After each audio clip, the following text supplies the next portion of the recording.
Hey, what's going on, everyone? Today we have the patch notes for patch 17.3. This is going to be an absolutely bonkers huge patch because there's one really big rework, and it's going to be Morgana. She's turning from a 5 cost to a 4 cost, so they're actually changing the cost of someone in TFT. I don't think this has happened in TFT history, and I've been playing since the very start. But let's start off with some buffs. They have some Akali buffs, Gnar, Jinx as 2 costs, Diana, Fizz, Misfortune, Ornn, Samira as 3 costs, Aesol, Karma, LeBlanc, Nami, Nunu as 4 costs, and then Shen and Sona as 5 costs. I'm very surprised by the Nunu buffs. I thought Nunu was one of the best 4 costs. Not the best, but one of the most played, just because, AoE CC, tanks are at a premium in this set, so I was a little bit surprised about that, but they're also buffing Stargazer and Anma Squad 6. Next up, they're nerfing Briar, Leona, Twisted Fate, Teemo, Jax, Kaisa, Lulu, Master Yi, Bel'Veth, and Zed. A lot of the 1-cost rerolls were pretty OP.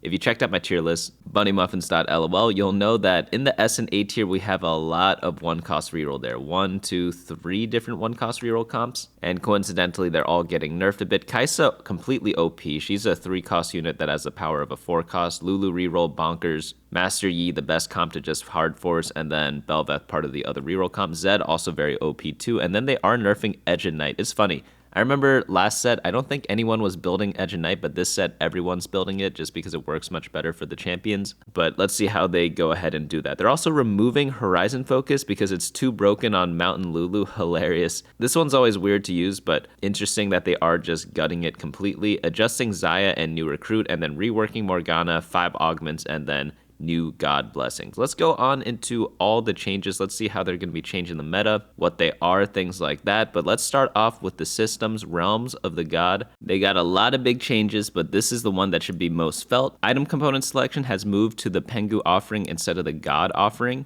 And then each champion will have a unique component attached.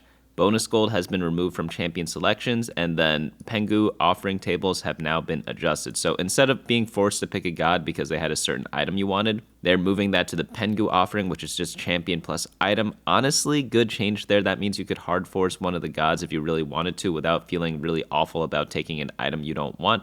I'm actually all for this change. God boons. Kayle, HP, health per item, 15 to 10, so going to be nerfed a bit. Soraka's HP per missing player health. Yeah, I was about to say, this one should be buffed. This one's bumped up by 0.5 health per missing player health. Varus's boon, HP per star level, going to be nerfed a little bit. Varus was essentially just a strictly better version of Soraka, so that makes a lot of sense, and it also no longer counts Dark Holes and Zed clones for its bonus.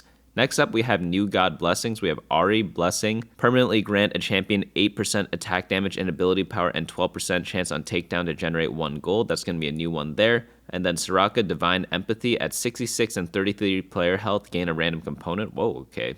Kind of crazy there.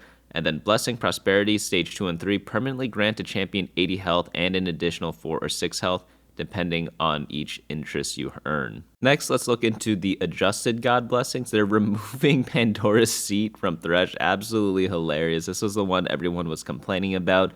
Random loot on stage 2 can no longer grant a pocket recombobulator. I honestly feel like they should keep this one. Random means random. I hate pseudo-random systems because it's just not honest, Random offering can no longer roll Ahri's Chest of Greed. Ahri's Chest is the greed they talk about in the Bible. And then chances for a golden remover on stage 2 is going to be reduced a bit.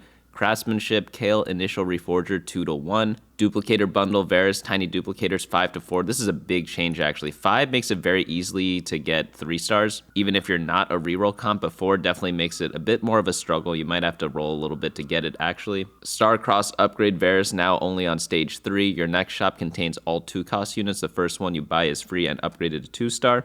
And then Steamroll from Evelyn. This one's very hard. Obviously, you only take it if you're trying to win, but it now also grants 1 gold immediately and after every win. Now onto opening encounters and adjustments. We have Artifact Anvil banned augments. Pretty much they're banning all the artifact augments with that. Makes sense, Double duplicators, gain a tiny champion duplicator on 3-5 and a lesser duplicator. This one, they're going to be removing all the other duplicator augments. So pretty much if it gives something, they're not going to allow you to get more of them. Emblem Ensemble, that's the one that gives you 3 random augments. I absolutely hate this one, but they're killing all the other augment stuff, which again makes complete sense.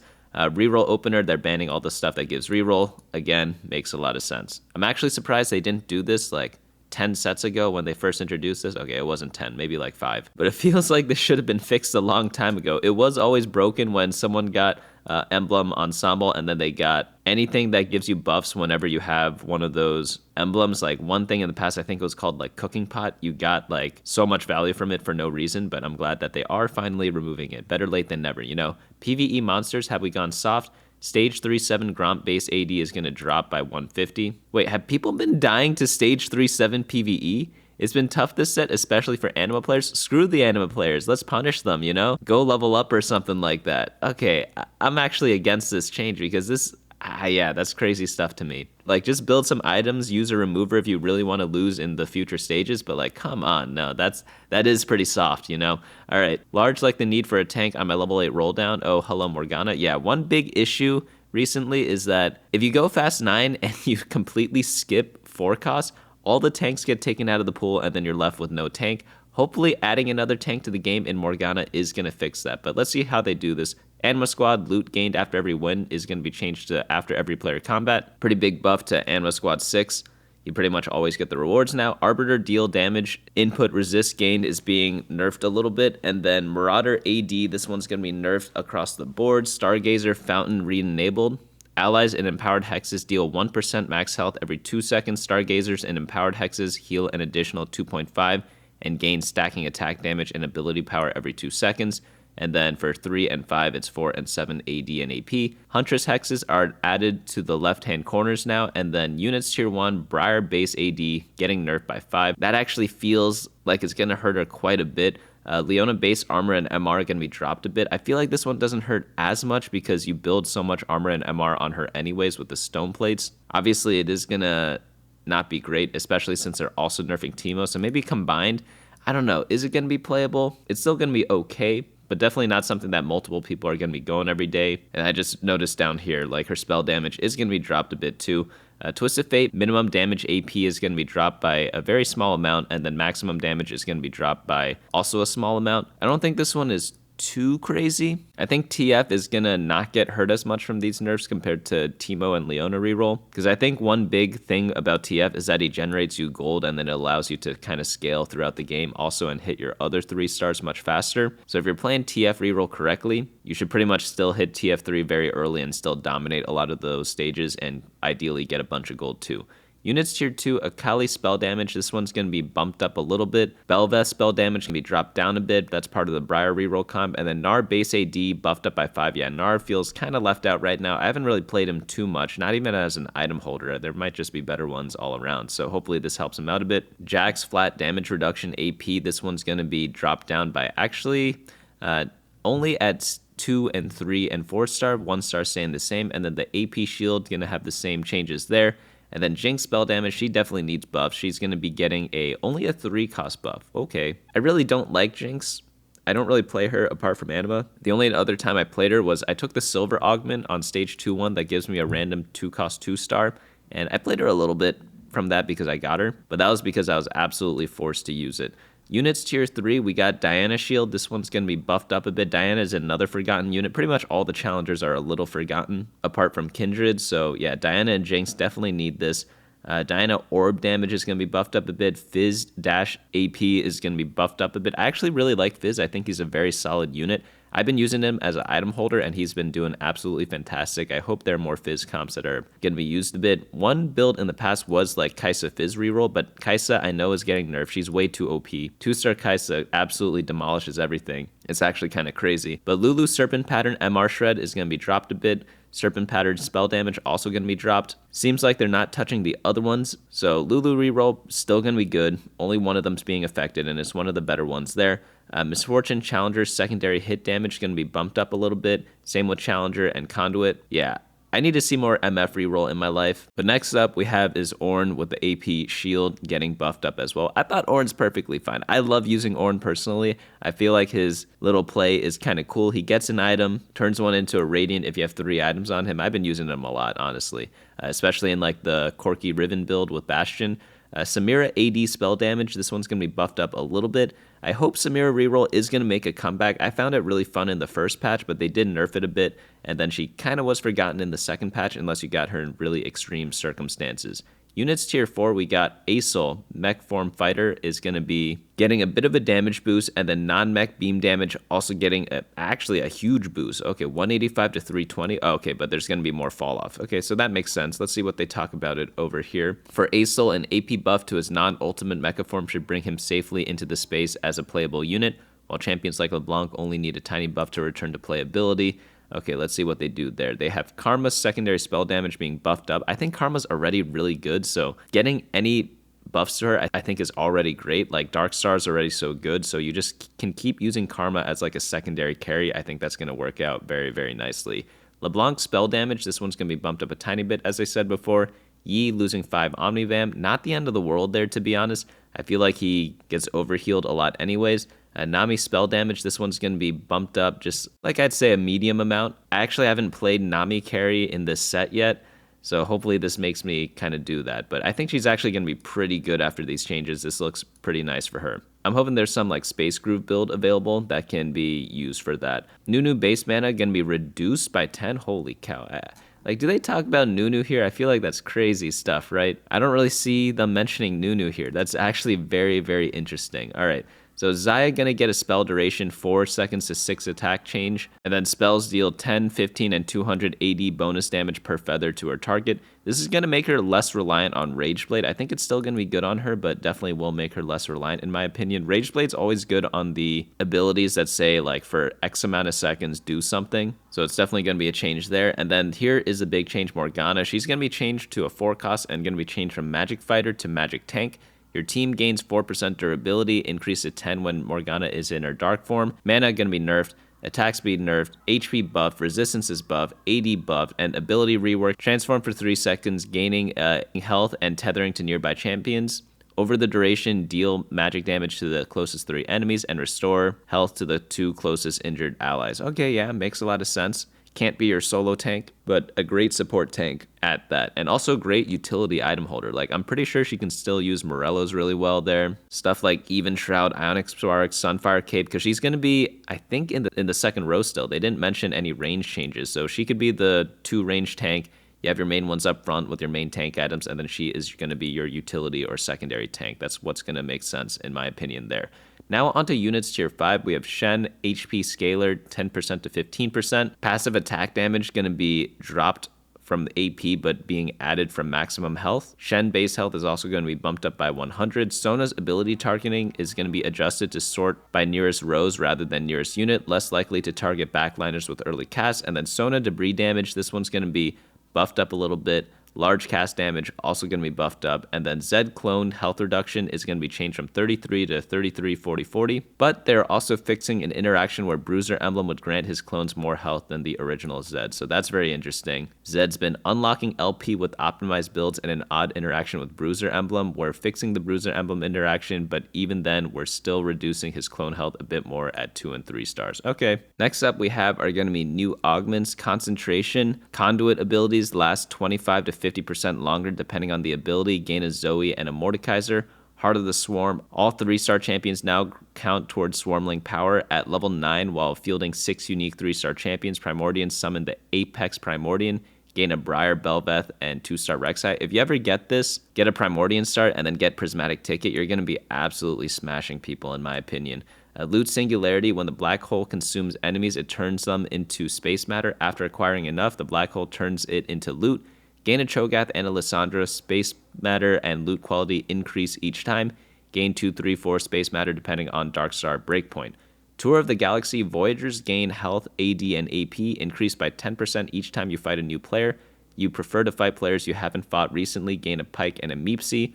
And then lastly, we have Time Stream. Time Breakers gain 2 health and attack speed every time you reroll, including free rerolls, and you also gain an Ezreal and Pantheon. So they're adding 1, 2, 3, 4, 5 different trait augments, and I just realized, like, I didn't realize it until I saw this. Where are the trait augments of this set? I haven't been seeing any of them, but now that they are adding them, I'm glad that they are going to be back. Honestly, I'm hoping they add even more of them. I didn't even realize they were missing until now, though. But they're always nice to do, especially if you are a newer player. They're great to just use and give you a lot of direction and guidance in your game because you just know exactly what you're going to be doing that game, and it makes it a lot easier to play. Next up we have are going to be adjusted augments. So Shield Maiden Leona, this one was pretty good. Primary health ratio is going to be 28% of Leona's max health to 24%, and then secondary damage is going to be buffed up a bit to compensate. Termipnal Velocity on Poppy, going to get a little bit more attack speed.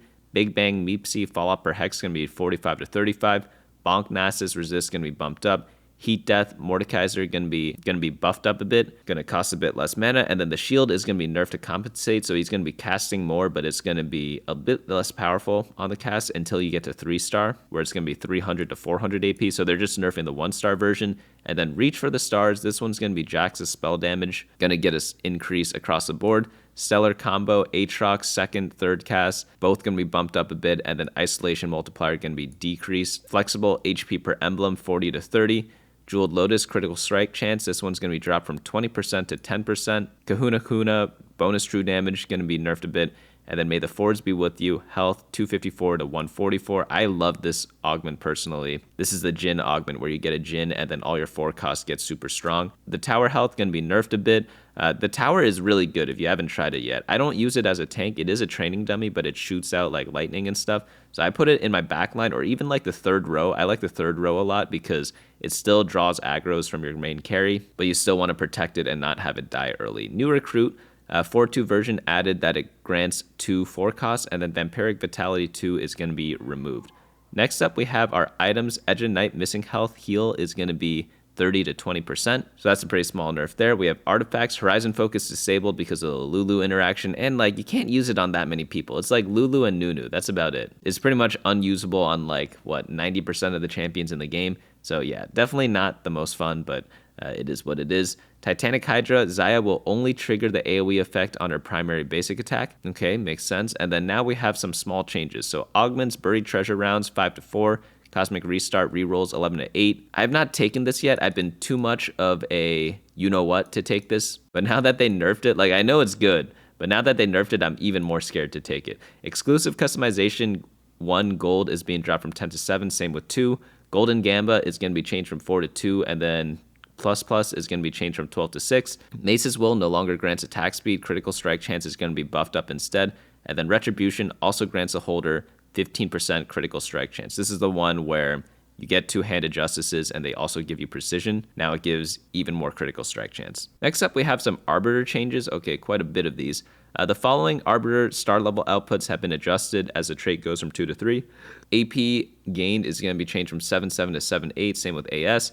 Chance to get Leona 12-12 to 12-13. Generate gold 8-8 to 8-9. Rerolls 12-12 to 12-13. Max HP shield 7-7 to 7-8. And permanent max HP gain 12-12 to 12-13. And then resistance gain 10-10 to 10-11. I didn't know that they didn't actually improve it. Holy cow. I've been wasting so many slots playing an extra Zoe a lot of rounds then, I guess. That's actually crazy. Okay, now that I know that it actually does something, like, wow, that's, I didn't know. I was playing 3 Arbiter for no reason, I guess. All right, now let's go on to bug fixes. Varus' Obsession will now only target champions as the strongest tank. Fix a bug where Solo Plate could update its health during combat. And then Malware Matrix's armor reduction is now properly reduced on attacks with modified on-hit effectiveness, such as Graves and Xayah. Graves' Fragmentation Round no longer counts as critical strikes for Battle Bunny Crossbow. I see what you did here, fix a typo in Kale's Boon. And then fix instances where Darkstar Supernova could update mid-combat. And then Hold the Line and Twin Guardians are now mutually exclusive. Makes a lot of sense. This is an ARAM. Howling Abyss encounter grants the correct number of starting champions. I always wondered why that was the case. They gave us 5 champions, but they also give us the 1 default champion. So we'd have 6 champions instead of 5. And I was like, that's not ARAM, that's 6v6. But they're fixing that, so I'm happy for them. And then fix some rare cases where Bard and Victor's ability could fail. So lots of big changes there, honestly. What's going to be the best comps of this next patch? I think Lulu's going to be absolutely fine after her nerf. Like, it's barely anything, you know? You could play her in all the other constellations. It didn't really matter, and she was still good. So I think Lulu's going to be great. They also buffed up a lot of other 3 costs. So maybe instead of 1 cost reroll, we're in a 3 cost reroll meta. Because 1 cost reroll definitely got hurt a bunch. even though I think they're still playable, the fact that all of them got nerfed means that it's going to be harder to hit the other ones if you go for one, because fewer people are going to be playing the other ones, which means it's going to be harder to get them into your pool. Because when you're going Briar reroll and people are taking Twisted Fates out of the pool, you get more Briars. So they all kind of helped each other out a bit. But now that that's gone, plus the nerfs, I feel like if one person doesn't play 1-cost reroll, the rest will not either. So that brings on 3-cost reroll, or where we have Lulu being an absolutely solid spot. We have Misfortune, Fizz, Diana buffs, and that's all going to be very fine and dandy there. Another comp that I think is going to do really well is going to be Darkstar. Karma got pretty nice buffs. Kaisa did get nerfed a bit, but she was always just used as an item holder. I mean, she's still good in the late game. That's the crazy part about the old Kaisa. You could 3-star her, you could 2-star her, you could transfer her items onto Jhin. You could honestly do anything. It's still probably going to be good, but like Karma's going to be a bit better now. So if you have AP items, you could itemize her. So I think those are going to be some of the biggest changes there. Fast 9 probably going to be a bit better also because of the Morgana changes. Now that there are more tanks in the pool, when you do a Fast 9, you're not going to be tankless because everyone that rolled at level 8 took all the Nunus, all the Ramesses, all the, those are the only 2 tanks, right? I'm trying to think of the other tanks. Oh, Tahm Kench. Those are the 3 main tanks. And now, because they added Morgana, there's one more tank you could play around with, and that should definitely help out Fast 9 a ton. But overall, like, it is a pretty decently sized patch. I think they are correct. The biggest change, in all honesty, is going to be this Realm of the Gods change where they move the item component selection to the Pengu offering instead. It means you're going to be able to handpick your gods, which I absolutely love because it felt really bad that I couldn't take what I wanted because there's like some random item that I already had like 5 copies of that I needed to use in some way. So definitely welcome change there. I'm also surprised that they didn't nerf Anima. I thought they were going to nerf 3 Anima, but Anima is probably still going to be good. Maybe I do an Anima guide in the next patch. But let me know your questions down in the comments and what you think about the patch. That's going to be it for me today, though. I'm going to be doing a tier list and also a opener guide update, so check that out on my website, bunnymuffins.lol, when it comes out, and also the videos in the future. But that's going to be it for me today. Hopefully you all enjoyed this, and I'll see you all in the next one.